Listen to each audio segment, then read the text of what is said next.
नमस्कार दोस्तों, मैं धनराज गर्ग और आज एक बार फिर हाजिर हूँ आपके सामने अपना विशेष कार्यक्रम लेकर आपकी आवाज़। और इस आपकी आवाज़ में आज हम बात करेंगे प्रधानमंत्री नरेंद्र मोदी की जो 11 साल पूरे हो चुके हैं उसमें किस तरह की योजनाएं प्रधानमंत्री नरेंद्र मोदी की तरफ से चलाई गई हैं और क्या कुछ उत्तराखंड को इन 11 सालों में मिला है, उसको लेकर आज हम बात करेंगे। और हमारे साथ मौजूद हैं महिलाएँ और महिलाओं के लिए भी क्या कुछ योजनाएँ चलाई गई हैं उसके लिए भी हम यहाँ पर बात करते हुए नजर आएंगे। मैम, जिस तरीके से देखा जाए 11 साल प्रधानमंत्री नरेंद्र मोदी के पूरे हो चुके हैं। कई योजनाएं चली हैं, चाहे वो आयुष्मान कार्ड की योजनाएं हो या फिर गोल्डन कार्ड की योजनाएं हो या फिर महिलाओं के लिए तमाम तरह की जो योजनाएं हैं वो चलाई गई। तो क्या लगता है आपको कि कौन सी योजना ऐसी 11 सालों में रही है कि जो सबसे अच्छी योजना आपको लगती हो?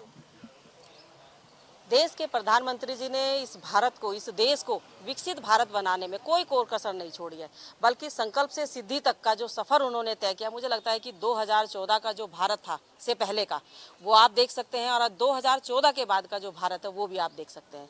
तमाम हमारे हर वर्ग के लिए, चाहे वो महिलाएं हों, पुरुष हों और किसी भी जाति धर्म से हों, उन तक अपनी योजनाओं को पहुंचाने के लिए, एक अंतिम छोर तक भी उस व्यक्ति तक योजनाओं को पहुंचाने के लिए प्रधानमंत्री जी ने जो है एक ऐसा संकल्पबद्ध तरीके से कार्यक्रम चलाया जिसमें लोगों के बीच में कार्यक्रम भी पहुंचे, योजनाएं भी पहुंचे और उसका लाभ भी लोगों को मिलने का काम हो। अगर मैं उत्तराखंड की बात करूं तो हमारी महिलाएं यहाँ पर सशक्त होने का काम हुआ। समूह के माध्यम से महिलाओं को मुद्रा लोन दे करके उनको सशक्त बनाने का काम किया। आज पूरे देश के अंदर हमारी लखपति दीदी चल रही है, ड्रोन दीदी चल रही है। मुझे लगता है कि इन सारी चीज़ों को लेकर के देश के प्रधानमंत्री जी ने अपना एक रुख साफ किया है कि देश को कैसे हमें आगे बढ़ाना है। आज हमारी महिलाएं पायलट भी हैं, तमाम हर क्षेत्र में, डॉक्टर से लेके इंजीनियर से लेके उन सारे क्षेत्रों में सशक्त बनाने का जिस तरीके से काम किया है। अगर मैं 2014 से पहले की बात करूं तो हमारे चाहे आईआईटी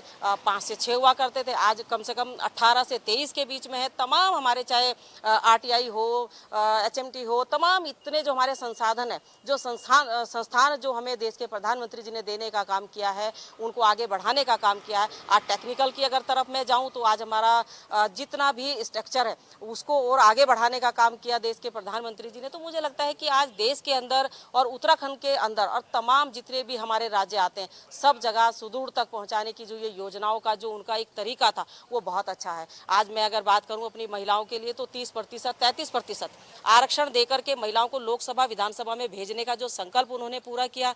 आने वाले जब हमारे चुनाव होंगे उसमें हमारी महिलाएं भागीदारी निभाएंगी 50-50% की। तो मुझे लगता है कि ये महिलाओं के लिए सशक्त योजना है। उज्ज्वला सिलेंडर देकर के जो हमारी महिलाएं धुएं से हमेशा परेशान रहती थी, आंखों से धुआं निकलता था, उनसे निजात दिलाने का काम किया।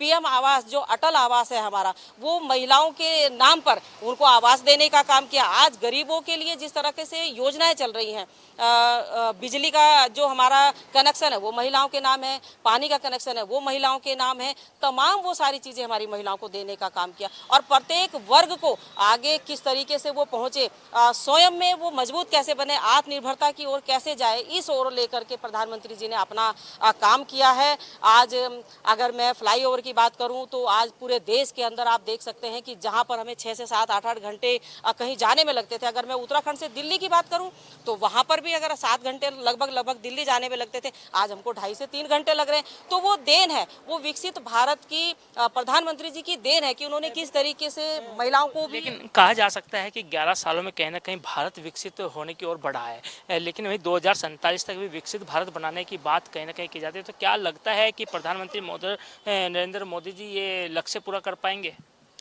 बिल्कुल करेंगे। देखिए, जिस तरीके से 2014 से लेकर और 25 तक प्रधानमंत्री जी ने इस देश को आगे बढ़ाने का काम किया है, एक सशक्त, मजबूत और सुरक्षित देश बनाने का काम किया है। मजबूत हाथों में आज हमारा देश है प्रधानमंत्री जी के नेतृत्व में, माननीय नरेंद्र मोदी जी के। और 47 तक का जो उनका सपना है, इस देश को सुदृढ़, विकसित राष्ट्र भारत बनाने का, मुझे लगता है कि उसको वो पूरा करेंगे। और वो संकल्प जो उन्होंने लिया है उसको प्रत्येक देश का एक एक नागरिक पूरा करने के लिए उनके साथ खड़ा है और कंधे से कंधा मिलाकर करके देश के प्रधानमंत्री जी को सहयोग कर रहा है। तो देश के प्रधानमंत्री जी जिस विश्वास के साथ में जनता के लिए काम करते हैं, लोगों के लिए काम करते हैं, महिला हो, बुजुर्ग हो, बच्चे हो, तमाम सभी वर्गों को साथ लेकर के चलने का काम करते हैं। सबका साथ, सबका विकास और सबको साथ लेकर के चलने का जो उनका संकल्प है और संकल्प से सिद्धि तक का जो कार्यक्रम देश के प्रधानमंत्री जी ने दिया, मुझे लगता है कि वो बहुत ही सराहनीय है। आज उत्तराखंड की अगर मैं बात करूं तो पुष्कर सिंह धामी जी ने 30% यहाँ पर हमारी आंदोलनकारी जो बहनें हैं या अन्य और वर्गों की जो बहनें हैं उनको नौकरियों में आरक्षण दे करके उनको आगे बढ़ाने का काम किया। अगर मैं अपने देश की बात करूं तो 3 तलाक जो हमारी इतनी बड़ी कुरीति थी, एक माइनॉरिटी के लिए हमारी बहनों को जो है प्रताड़ित होना पड़ता था, 3 तलाक का इतना बड़ा सौगात उनको देने का काम किया और उन्हें बचाने का काम किया और संपत्ति में भी उनको पूर्ण अधिकार देने का काम किया। 370 जिसको लोग ये कह रहे थे कि अगर 370 हटेगी तो आतंकवाद और ज्यादा बढ़ जाएगा और आग लग जाएगी, कोई आग नहीं लगी। बिल्कुल बेहतर आज कश्मीर के अंदर अमन चैन शांति से लोग रह रहे हैं। हमारे देश के अंदर जिस तरीके से योजनाओं को लाने का देश के प्रधानमंत्री जी ने काम किया है, मुझे लगता है कि पहली बार ऐसा इतिहास में हुआ है। मैं पुष्कर सिंह धामी जी की अगर बात करूं तो आप देख लीजिए कि पहले भ्रष्टाचारी नकल कराने वाले या करने वाले लोग हमेशा खुलेआम धड़ल्ले से घूमते थे। आज पुष्कर सिंह धामी जी के नेतृत्व में 150 से ऊपर 200 से ऊपर अगर मैं कहूं तो कर्मचारी सफेद पोष हो, काले पोष वाले हो, सबको जेल में डालने का काम किया। पारदर्शिता से जीरो टॉलरेंस की सरकार चाहे केंद्र की हो और चाहे उत्तराखंड की हो या मैं यूपी की भी अगर मैं बात करूं तो आप देख सकते हैं कि किस तरीके से वहां पर भी जो है संकल्पबद्ध तरीके से काम योगी जी कर रहे हैं। आज अगर मैं मदरसों की बात करूं तो उनको मॉडर्न बनाने का काम, हमारी माइनॉरिटी के बच्चों को भी अधिकार है। ये सोच केवल भारतीय जनता पार्टी की है कि माइनॉरिटी के बच्चों को भी ये अधिकार है कि वो डॉक्टर, इंजीनियर और पढ़ लिख सके, इंग्लिश पढ़ सके, तमाम और भी हमारे सब्जेक्ट पढ़ सके। लेकिन जो मैं कहना चाहूंगी आपको, जो विपक्ष बार बार कटाक्ष करने का काम कर रहा है, बार बार ये कह रहा है कि क्या हुआ देश में और क्या किया देश में, तो ये सब किया। आज फ्लाईओवर जाके देख लीजिए, अगर आप आज हम 2 लेन 4 लेन पर अगर चल रहे हैं, हमारी गाड़ियां 100 से ऊपर की रफ्तार पे चल रही हैं, तो वो देश के प्रधानमंत्री नरेंद्र मोदी जी की देन है। ये दिया है विकसित भारत देश के प्रधानमंत्री जी। जनगणना को लेकर कहीं ना कहीं अब 4 राज्यों के अंदर जाति जनगणना होने जा रही है, उसको लेकर भी कहीं ना कहीं विपक्ष ने सवाल खड़े किए हैं।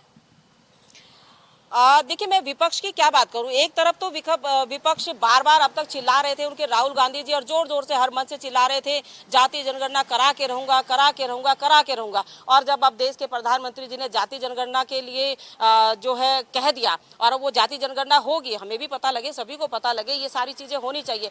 देश के प्रधानमंत्री जी का सपना था कि जाति से ऊपर उठ करके सब समान रूप से एक साथ और सबका समान अधिकार हो, ये उनका संकल्प था, उसको लेकर के चल रहे थे। लेकिन अगर जन की भावनाएं हैं तो उनकी भावनाओं के अनुरूप जाति जनगणना हो रही है, तो उसमें भी अब कांग्रेस को परेशानी है।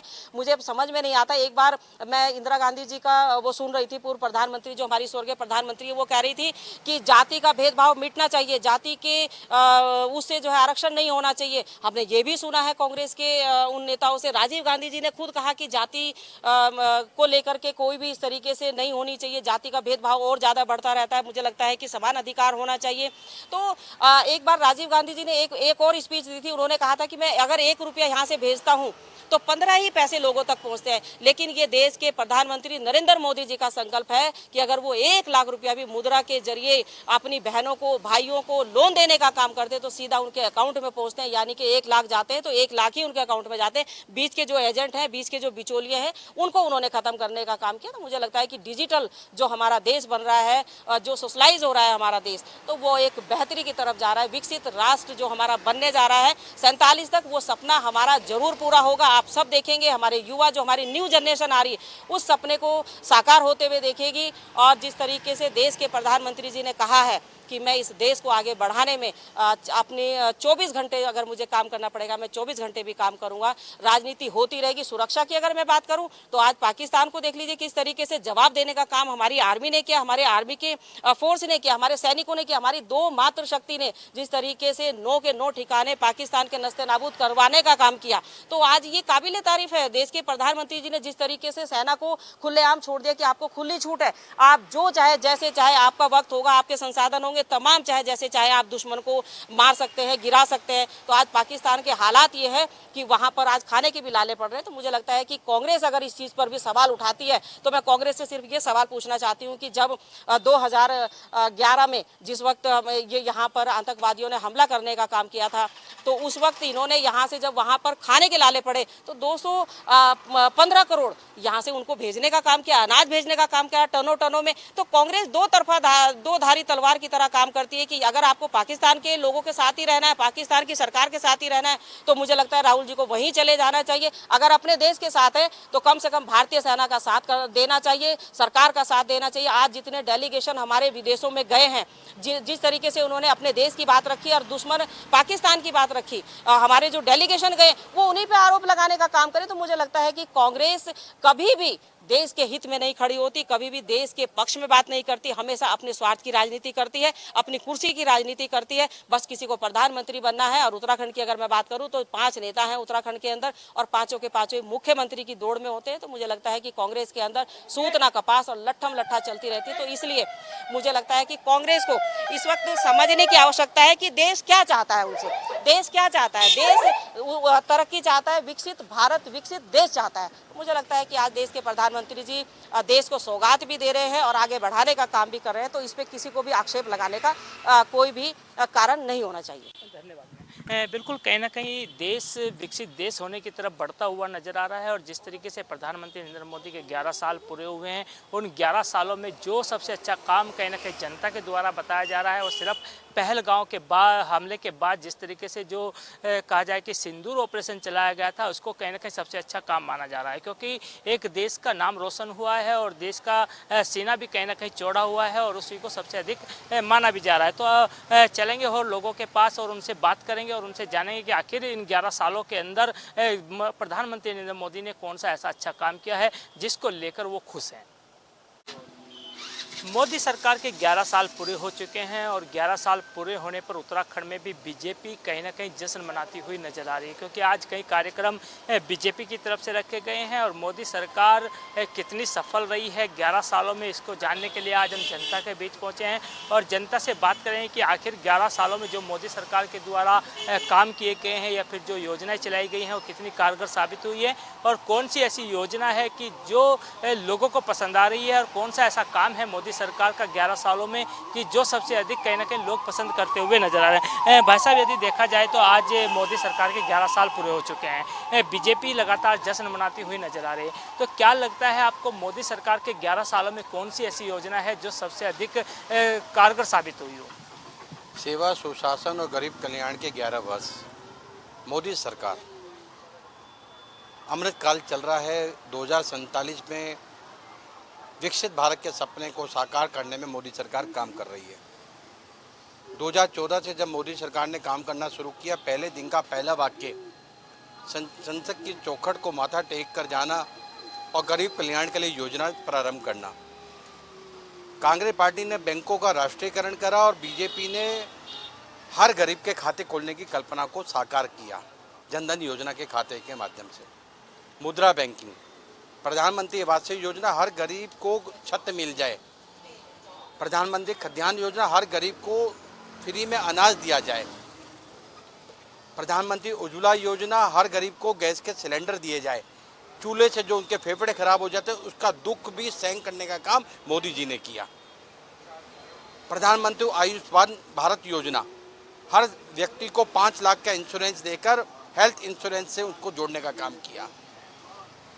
यहाँ नहीं रुके मोदी जी, आने वाले आगे किसान समृद्धि योजना 6,000 रुपये का किसानों को पैसा देकर उसके आत्मस्वावलंबी भारत के साथ जोड़ने का प्रयास। स्टार्टअप इंडिया, युवाओं को रोजगार के लिए युवा रोजगार लेने वाला नहीं देने वाला बने, ऐसा युवा तैयार करना। 2047 में ऐसा युवा हिंदुस्तान के अंदर बन जाए कि वो अपने आप रोजगार दे और लोगों को रोजगार देने वाला बन जाए, ना कि रोजगार लेने वाला बने। विश्व के गुरु के रूप में हिंदुस्तान कैसे स्थापित हो, रक्षा के क्षेत्र में अपना आर्म्स, मेक इन इंडिया, अपने आर्म्स बनाकर लोगों से, जो दूसरे देश होते थे उनसे हम आर्म्स खरीदते थे, आज हिंदुस्तान अपना आर्म्स बनाता है। और अभी आपने पुलवामा के बाद सर्जिकल स्ट्राइक देखा है मोदी साहब का। वंदे भारत ट्रेन, वंदे भारत ट्रेन के माध्यम से पूरा इतना बड़ा जाल ट्रेन को मिला है। उसके बाद सीधे सीधे जम्मू कश्मीर में इतना लंबा समय से वो पुल रुका हुआ था, आर्क जो पुल बना है, कितनी डेवलपमेंट के साथ जोड़ा उस पुल को, वो उसका उद्घाटन हमारे मोदी साहब ने किया। अनेक ऐसी योजना गरीब कल्याण की 2014 से लेकर 2019 तक गरीब कल्याण के वर्ष। उत्तराखंड को कितना लाभ मिला है इन योजनाओं से? उत्तराखंड को वंदे भारत ट्रेन मिली है, उत्तराखंड को एम्स के बाद उसको आगे बढ़ाने का काम किया, उत्तराखंड को जोलीग्रांट जो एयरपोर्ट था उसका एक्सटेंड हुआ, उत्तराखंड को हेमकुंड साहब रोपवे मिला, उत्तराखंड को बद्रीनाथ कॉरिडोर बनने जा रहा है, उत्तराखंड को केदारनाथ 2013 की आपदा के बाद उत्तराखंड को केदारनाथ के जीर्णोद्धार के लिए मोदी साहब ने कितना काम कर दिया। आप सारी जगह रोपवे का निर्माण हो रहा है, बड़ा हाईवे रिंग रोड बन रहा है, दिल्ली देहरादून का डिस्टेंस कम हो रहा है। ये उत्तराखंड के लिए सौगात है, उत्तराखंड के जनमानस के लिए सौगात है। उत्तराखंड को अलग से पैकेज दे रहे हैं, उत्तराखंड को स्वावलंबी बनाने का काम मोदी सरकार ने किया। हर मन की बात में उत्तराखंड के व्यक्ति को, दूर के दराज के व्यक्ति को भी दिखाने का काम मोदी साहब करते, उसको तराशने का काम मोदी साहब करते। और जहां आदि कलाश जैसा कुमाऊं, अभी तक गढ़वाल में पर्यटन धार्मिक क्षेत्र का पर्यटन था, आज कुमाऊं में भी धार्मिक क्षेत्र का पर्यटन को बढ़ावा देने का काम मोदी साहब ने किया है। इसलिए हम कह सकते हैं उत्तराखंड का जन्मदिन कह सकता है कि मोदी साहब ने अपने 11 वर्ष के कार्यकाल में उत्तराखंड को बहुत बड़ी सौगात दी है। उत्तराखंड की सौगातों को आपने गिनवाया है और तमाम सौगातें कहीं ना कहीं मोदी सरकार के द्वारा उत्तराखंड को मिली भी है, क्योंकि सबसे बड़ी जो सौगात मानते हैं कहीं ना कहीं दिल्ली और देहरादून की जो दूरी है वो सिर्फ 2.5 घंटे की रह जाएगी और सबसे बड़ी सौगात कहीं ना कहीं मानी गई है। लेकिन वही देखिए कि जो गरीब लोग हैं, क्योंकि आज हम एक दुकान पर खड़े हैं, आप देख भी रहे होंगे कि पीछे एक दुकान है, छोटी सी दुकान है, तो कहीं ना कहीं रोजगार उनको मिला है, तमाम लोगों को इस तरीके से रोजगार मिल रहा है। आज लोन लेने में आसानी हो रही है। इस तरह के जो योजनाएं हैं वो तमाम तरह की चलाई हैं। तो बीजेपी की तरफ से किस तरीके से जनता तक वो योजनाएं पहुंचे, किस तरह का पूरा प्लान किया जा रहा है? जनता के द्वार भारतीय जनता पार्टी सरकार। आप देखिए उत्तराखंड में मिथक तोड़ने का काम कैसे हुआ। उत्तराखंड में भारतीय जनता पार्टी की सरकार बनती है और मिथक तोड़ती है, जो अभी तक असंभव बात थी वो संभव में बदला है।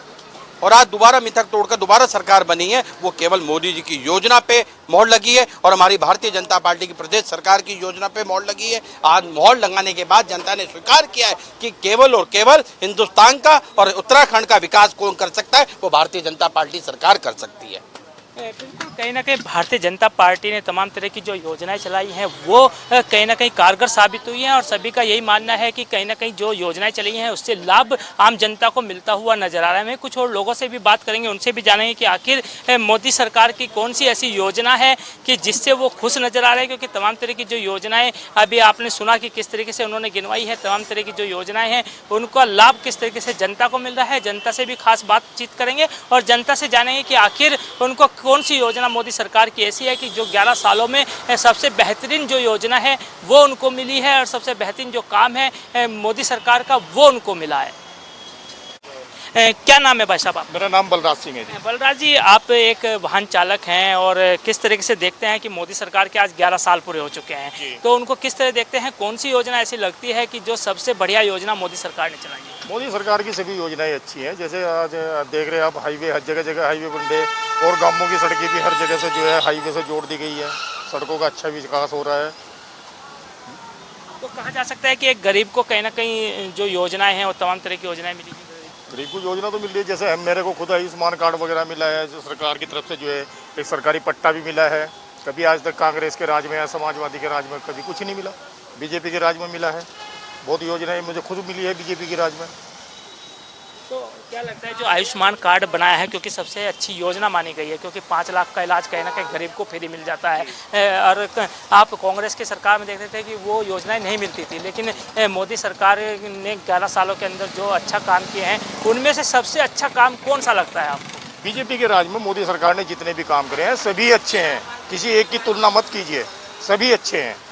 बिल्कुल, कहीं ना कहीं लोगों का मानना है कि मोदी सरकार में 11 सालों के अंदर जो काम हुए हैं वो काफ़ी अच्छे काम हुए हैं। यानी कि कहा जा सकता है कि जिस तरीके से आयुष्मान योजना चल रही है उससे गरीबों को लाभ मिल रहा है, क्योंकि अस्पतालों में हज़ारों लाखों रुपए लग जाते थे, लेकिन 5 लाख तक का इलाज उनको फ्री मिल रहा है हर साल। तो कहीं ना कहीं एक बड़ी अच्छी योजना ये चली है और इसका लाभ कहीं ना कहीं जनता लेती हुई भी नजर आ रही है। और लोगों का मानना है कि मोदी सरकार ने कई योजना चलाई हैं, तमाम तरह के काम किए हैं 11 सालों के अंदर, वो काम कहीं ना कहीं कारगर साबित हुए हैं और वो काम कहीं ना कहीं सभी अच्छे उनको लग रहे हैं। वहीं 11 साल मोदी सरकार के पूरे होने पर लगातार लोगों का जो जश्न है वो होता हुआ नज़र आ रहा है, क्योंकि बीजेपी के अंदर लगातार जश्न मनाया जा रहा है। और वहीं कुछ लोग हमारे साथ हैं, उनसे बात करें कि आखिर वो किस तरह देखते हैं इन 11 सालों को। सर, जिस तरीके से देखा जाए कि मोदी सरकार के 11 साल पूरे हो चुके हैं, यानी कहा जा सकता है कि 0.3 का जो पहला साल है वो पूरा हो चुका है और मोदी सरकार ने कई ऐतिहासिक काम किए हैं। तो आपको क्या लगता है कि मोदी सरकार की तरफ से इन 11 सालों में ऐतिहासिक काम हुए हैं और कौन सा काम ऐसा है कि जो सबसे अच्छा काम हुआ है? पहले तो संपूर्ण भारतवर्ष के सनातनियों को बीजेपी सरकार के 11 साल पूरे होने पे बहुत बहुत शुभकामनाएं और भगवान राम की कृपा सदैव सनातन में बनी रहे। और बीजेपी सरकार के जो 11 साल पूरे हुए हैं, इसमें जो भी उपलब्धि हुई है, दुश्मन को मुंह तोड़ जवाब दिया गया है। अगर उसने हमारी तरफ उंगली कड़ी है तो उसका हाथ तोड़ दिया गया है। उससे मैं बहुत खुश हूँ और समस्त सनातनी खुश हैं। लेकिन मैं 2-4 शब्द इस विषय में बोलना चाहूँगा कि अभी हमारे देश में जो ऑपरेशन सिंदूर हुआ है, उसके बाद से बाहर के देशों के बांग्लादेशी, पाकिस्तानी, अफ़गानी और जो भी अदर्स कंट्री के अवैध रूप से हमारे देश में रह रहे हैं, मोदी सरकार को चाहिए कि जैसे अदर्स कंट्री में एक क्षण में सबकी नागरिकता रद्द कर दी गई है, ऐसे ही कोई नोटिफिकेशन जारी करना चाहिए और इनकी नागरिकता रद्द कर देनी चाहिए। क्योंकि ये लोग हमारे देश के जो दलित हैं, गरीब हैं, उनके हिस्से का पैसा खा रहे हैं, रोटी कपड़ा मकान उनके हिस्से का खा रहे हैं। और फिर यही लोग जो हैं, हमारे देश के जो दलित हैं, उनको भड़का रहे हैं और वो हमारे सनातन के विरोधी बन रहे हैं। मुझे इस बात का अफसोस है कि हम लोग अगर अपने सनातन धर्म के दलितों के लिए अगर 100 करोड़ रुपए टैक्स के रूप में भारत सरकार को देते हैं, तो वो 100 करोड़ रुपए में से हमारे दलितों को तो 20 रुपये मिल रहे हैं। हम दो हमारे 40 वाले उसमें से 80 रुपये ले जा रहे हैं। और जो हमारे जो दलित हैं, उनके हिस्से में 20 रुपये आ रहे हैं, जबकि हम तो उनके लिए 25 लाख की गाड़ी भेज रहे हैं। उनके हिस्से में तो साइकिल भी नहीं पहुंच रही, क्योंकि वो आज़ादी से लेकर वो बेचारे जब भी गरीब थे और आज भी गरीब हैं। लेकिन क्या है कि साक्षरता की कमी होने के कारण उनका विकास नहीं हो पाया और वो लोग इन घुसपैठियों की भाषा बोलने लगते हैं और हम ही से लड़ते हैं। जबकि उनको विचार करना चाहिए कि हम तुम्हारे दुश्मन नहीं, तुम्हारे दुश्मन तो वो हैं जो तुम्हारे हिस्से का पैसा खा रहे हैं। बिल्कुल, यानी कि कहा जा सकता है कि सरकार ने योजनाएं तो चलाई हैं, लेकिन वो गरीब लोगों तक नहीं पहुंच पा रही हैं। और उसके लिए क्या है कि जो बाहर से घुसपैठी हमारे देश में रह रहे हैं, उनके हिस्से का पैसा वो खा रहे हैं। और मैं तो दलित समाज को यही कहना चाहूँगा कि संपूर्ण दलित समाज इस विषय में विचार करे कि हम जितने भी स्वर्ण हैं भारत के, हम आपके विरोधी नहीं हैं, हम आपके अपने हैं। हम तो चाह रहे हैं कि आप लोग उठो, हमसे कंधे से कंधा लगा के चलो। लेकिन हम जितना पैसा आप लोगों के लिए टैक्स के रूप में देते हैं, लेकिन वो पैसा तो सारा घुसपैठी खा जाते हैं। आपको जिस तरीके से देखा जाए कि जो तमाम, यदि हम पहलगांव के हमले की बात करें या फिर पुलवामा हमले की बात करें, उसके बाद मोदी सरकार ने तमाम जवाब कहीं ना कहीं आतंकवादियों को दिया है, क्योंकि कई आतंकवादी मारे गए पाकिस्तान के। तो उसको किस तरह देखते हैं आप? मैं उसको सिर्फ ये कहूँगा कि ये जो पाकिस्तान ने जो हमारे देश में जो आतंकी योजना बनाई थी, उसको नाकाम किया है और दुश्मन देश को एक करारा जवाब दिया है ताकि वो उठ ना सके। लेकिन हमारे देश के कुछ जयचंद ऐसे हैं जो मोदी सरकार से अभी साक्ष्य मांग रहे हैं कि आप हमें बताओ, ताकि हम जो चाइना को और पाकिस्तान से मुखबरी कर दें कि आप मोदी सरकार के पास 100 मिसाइलें हैं, तो हम मुखबरी कर दें कि उनके पास 100 मिसाइलें हैं। उन लोगों को मैं सिर्फ देश का गद्दार कहूँगा। और जो लोग हिंदुओं को हिंसक बोलते हैं, बेसिकली उन लोगों को भी मैं ये कहना चाहूँगा कि देश में गद्दारी बंद करें, क्योंकि तुम खुद यहाँ के नागरिक नहीं हो। तुम क्या बोलते हैं, जातिगत जनगणना की बात कर रहे हो। पहले तो जातिगत जनगणना तुम लोगों से शुरू होनी चाहिए, जो हम सब सनातनी हैं। हम लोगों को क्यों बांट रहे हो जातिगत जनगणना में? बिल्कुल, कहीं ना कहीं सरकार की तरफ से जो जाति जनगणना की बात की गई है, उसको लेकर भी कहीं ना कहीं सवाल खड़े हो रहे हैं, क्योंकि लोगों का मानना है कि हिंदू सिर्फ हिंदू है, ना कि वो चौहान है, ना कि वो बनिया है, ना कि वो अन्य है, वो सिर्फ हिंदू है। और इसको हिंदू को हिंदू ही रहना दिया जाए, उसको बांटने का काम सरकार बंद करे। लेकिन वही कुछ काम ऐसे मोदी सरकार ने 11 सालों में किए हैं जिसकी सराहना भी की जा रही है। और अभी आपने सुना कि किस तरीके से जो सिंदूर ऑपरेशन किया गया, उससे कहीं ना कहीं देश का सीना चौड़ा हुआ है उससे कहीं ना कहीं लोग गदगद भी नज़र आ रहे हैं। लेकिन वही देखिएगा कि तमाम जो योजनाएं सरकार के द्वारा चलाई जाती हैं, क्योंकि अभी आपने सुना उन्होंने किस तरीके से बताया कि सरकार योजनाएं तो चलाती है लेकिन वो गरीब तबके तक नहीं पहुंचती है, और जो अन्य लोग हैं यानी कि जो जिनके 10-10 बच्चे हैं वो कहीं ना कहीं उस योजना का लाभ उठा रहे हैं। तो इससे कहा जा सकता है कि सरकार ने 11 सालों में मोदी सरकार ने काफ़ी अच्छे काम किए हैं, लेकिन अभी भी कुछ सवाल झुके तू खड़े हैं और लोगों की मांग है कि सरकार उन पर ध्यान दे और ऐसे लोगों को